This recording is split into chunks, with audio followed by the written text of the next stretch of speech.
Hey my good friends, Sam Haymart with Test Driven TV. Today we are talking about the Grabby brake problems with the Ford Maverick Hybrid. Now we've got our long-term tester here, a 2022 model, and we've had the problem since the truck was new. Ford issued a software update back in December of 22. We got it. It didn't fix the problem, and we have just gotten Ford's second attempt at fixing this with the second TSB 23-2060 and its software update. And so we're going to talk today about the problem, why it happens, and did Ford finally fix it?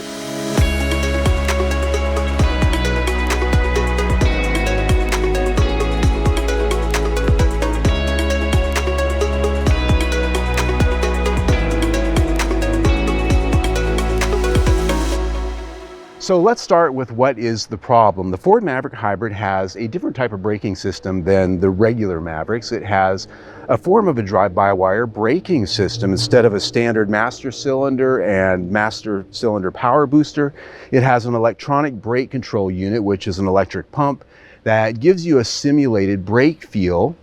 And so basically when you're driving a vehicle with brakes like this, everything you feel, everything that it does, the way it behaves, is entirely dependent on software, okay? The software determines how these brakes feel, what they do when you put your foot on the pedal, and ultimately how it behaves in every situation out there. And the problem with the Maverick is that people are experiencing grabbing brakes at slow speeds, like pulling into a parking space, at a drive-through, inching forward. And worse, when you're pulling up to the exit of a parking lot and you're getting ready to pull out onto a main street, these brakes, they will grab abruptly and actually make the truck shudder, and you can hear a thunk under the hood, which is actually this power brake unit down here locking up.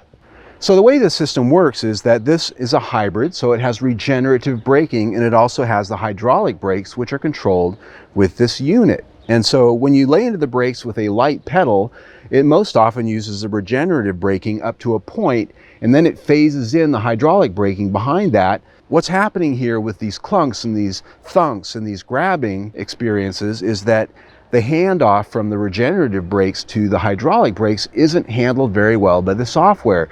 And it's an on-off sensation. And that's really what the problem is. The second part is that it's unpredictable. They're never the same brakes twice. You pull into the same parking space 10 different times the same way, and you get a different stopping experience every single time. So the system just doesn't work that well with the transition from regenerative braking, which is handled by the electric motor, to then phasing in hydraulic braking, which is happening at the electronic braking unit. And so there are dozens of complaints about this on the National Highway Transportation Safety Administration website describing this problem. And so back in December, Ford issued the first technical service bulletin and a software update to try and address this. That TSB was 22-2493. This TSB also included another non-related issue about an EGR fix that confused the issue. It looked like they were both the same issue. And so when somebody would come in and say, hey, my brakes are grabbing, the dealer would look at the TSB and go, well, there's no EGR problem here, we can't help you. And so it caused a lot of issues with dealerships that just didn't know what they were doing, or maybe they were unwilling to go the extra mile. But a lot of people got told to go home when they took their trucks in to get this fixed. I happened to find a dealer that was able to do the fix. And essentially, when I picked the truck up at the dealership, it felt good. It felt like, oh, maybe they fixed it. But over the first week or two and about 300 miles of driving, the fix gradually wore off. It's like it was a sugar high. It just felt good at first, but then it gradually went back to its old behavior. The thunks came back, the clunks and the grabbing came back, and the unpredictable behavior came back. And that was something that all the other people who also had this done experienced. So after hearing from customers that this first TSB really wasn't doing the job, and probably also from dealers who were asking them, what do we do about this technical service bulletin? Is it EGR or is it brakes or both? We don't understand. So in February, they released a new set of technical service bulletins. They split the two issues up so that it's a little bit more easier to understand. 23-2059, which is the issue around the EGR, and 23-2060, which is the issue with the brakes. And so I rescheduled my truck to have that done. And oddly enough, in the time between the first TSB and this one, I also got the EGR issue. Coincidence? Interesting. So I took it to the dealership, a new dealership, not the same one I took it to before, place where I have a little bit more confidence and they'll listen to me and they don't look at me like I'm from Mars when I'm going, here's a TSB and my brake problem. And they actually performed the new update. Now I will point out that on this update, the actual part number for the software is exactly the same as it is for the first update. So it's unclear whether it's the exact same software update or if they've somehow come up with a new one in the meantime, but just kept the same part number, but something worth noting. After I picked it up from my dealership and started driving it around, I was very, very happy. Pulling out of the parking lot, it felt great. And pulling up to my first stop sign and stoplight, it felt like a new truck. That weird kind of unpredictability was gone. The brakes had a nice feel to it. And every time I would come to a stop, I would just have a nice gradual stop that was predictable and felt almost normal. So my first impression was this really did the job. But the problem is just like the last time, is over the first 100 miles, I started noticing that little on-off sensation creeping back in. It wasn't as bad, but you can still feel it in the pedal when you come up to a stop sign or a stoplight. And this most often happens on that first stop from a higher speed, like if you're going 30 or 40 miles an hour in traffic and you come up to that stop sign. And when you come up to that stop, either with light or moderate pedal pressure, you can feel that handoff happening between regenerative braking and the regular braking. The worst of the problems, which was pulling into a parking space, going up to a stop sign, maybe going through a drive-through, or very slow creeping in gridlock traffic, was where the worst of this problem would always surface. And before I took it in this last time, literally 9 out of 10 times pulling into a parking space at slow speeds, I would get that on-off grab and it would make it impossible to make a clean stop. And as you can see, that is completely gone. And in the 300 miles since I've done the fix, it hasn't happened a single time pulling into a parking space. That is a good thing. So the bottom line is these brakes work about 85% better. The last fix got them to 70%. I gave it a C grade. I give this one a B grade. And mostly because it really addresses the worst of the problems, which are at those ultra slow speeds like parking spaces and pulling out of a driveway and coming up to traffic going like this in front of you and trying to negotiate a safe stop so you can then pull out in traffic. So it can be better, but it is better than it was, at least for now. Now, why is this still a problem? Why can't Ford fix it? Well, I have a couple, 2 or 3 theories. And so let's talk about my first one. My first theory is that because this is a vehicle that is low cost, it was originally designed to sell at $20,000, even though the price has gone up since it's been on the market. It's very likely that this electronic braking unit that's in this truck is the cheapest, low-rent, low-grade piece of hardware they could get from a supplier, and that it may not have a high bandwidth. It might be like the electronic equivalent of the Atari 2400 game console from the 1980s.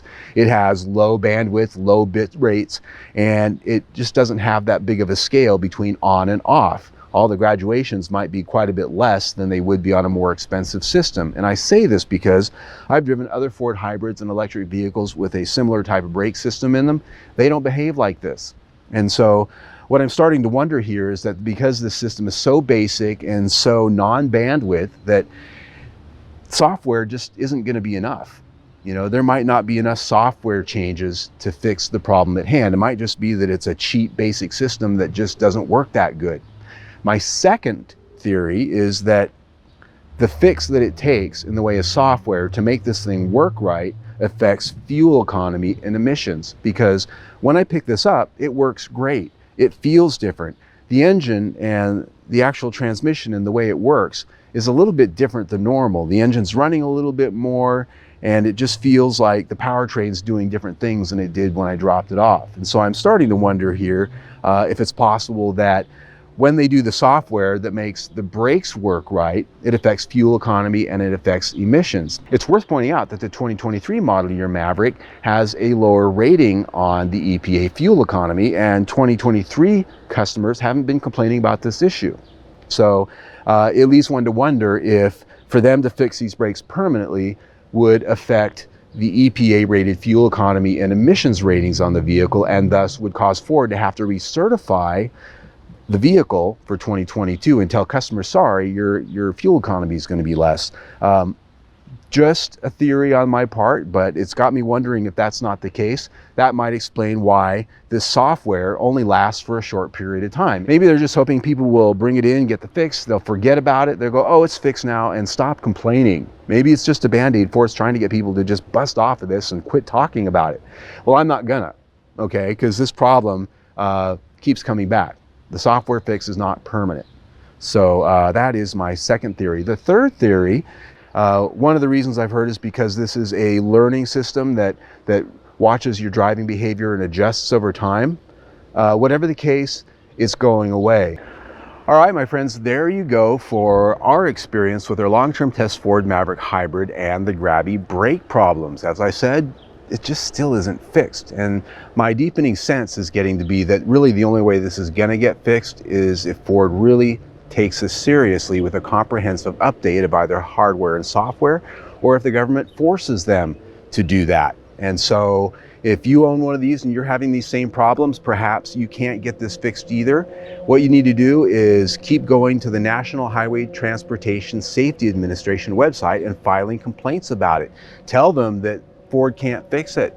That's the only way the government is going to get a focus on this, and that's the only way it's really going to get Ford's attention to make them take this seriously, because at worst this is a problem that's dangerous. It's hard to negotiate the brakes in tight spaces, and at best it's just really one of the least refined brake systems of any hybrid or electric car out there. Either way, Ford knows how to fix this.